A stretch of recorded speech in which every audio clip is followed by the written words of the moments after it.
Update muna nga tayo sa mundo ng basketball, partikular na sa PBA.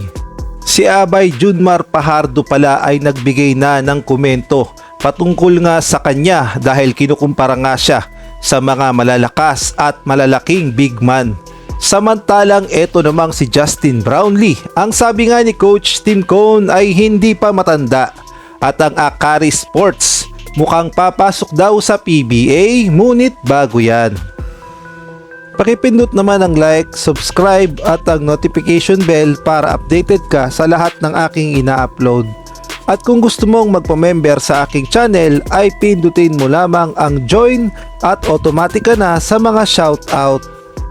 At shoutout muna nga tayo dito kay Romeo Conchada at gay na rin kay Eduardo Monzales at kay Erna Lianto, Nestor Villa Flores, kay Benum Gumangan at gay na rin sa aking mga members na si Nel Herbito, Chodoro Alonso, Ronald Berbosidad, Catherine Vigilla, Jobel Urot, Mario Martir, Kuya Moto TV, Ronald Berbosidad, Jamie Amadar.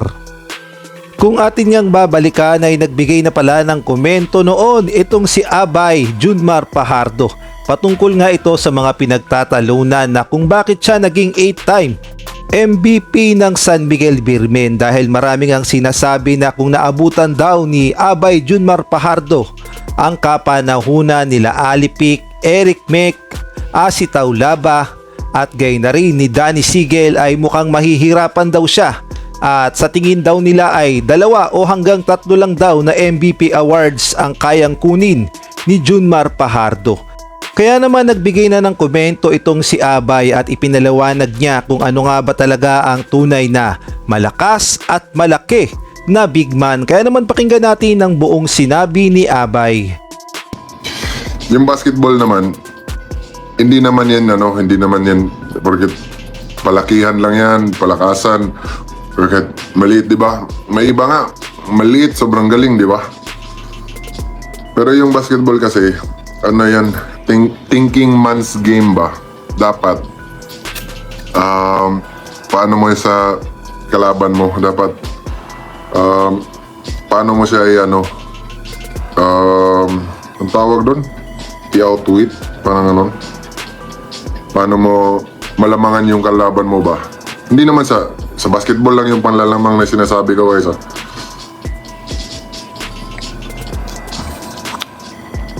So, yun. Dapat one step ahead ka sa gagawin niya.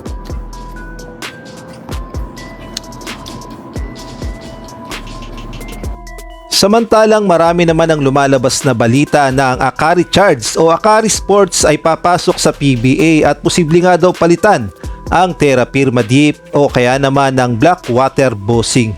Kaya naman sa mga naglalabas ang komento na yan ay ipinaliwanag na at in-interview na mismo ni Snow Badwa ang sport director ng Akari upang maliwanagan kung totoo nga ba ang balita na papasok sila sa PBA.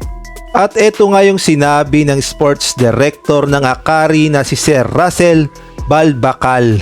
Nilinaw nga niya na hindi papasok ang Akari sa PBA at wala ngang katotohanan ang mga lumalabas na balita na nag-inquire na sila sa PBA. Ang totoo daw niya ay mas focus sila ngayon sa PBL, sa volleyball at gay na rin sa ginagawa nilang arena.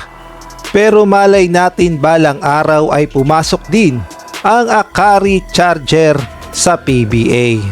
Samantalang eto namang si Justin Brownlee na alam nating lahat na eto nga ang pinakamatagal na import ng Barangay Ginebra sa PBA since 2016 at marami nga ang lumalabas na komento na kesyo daw matanda na itong si Noy P dahil ngayon nga ay may edad na siya na 36 years old. Kaya naman nagbigay na ng komento ang head coach ng Barangay Ginebra at ang head coach ng Gilas Pilipinas na si Coach Tim Cone at nagbigay nga siya ng saloobin patungkol nga sa mga nagsasabing matanda na si Justin Brownlee. Ang sabi nga ni Coach Tim Cone ay marami talagang nagsasabi na matanda na si Justin Brownlee. Ngunit kung titignan daw yung galaw ni Justin Brownlee ay hindi mo masasabing matanda na talaga itong si Noy P.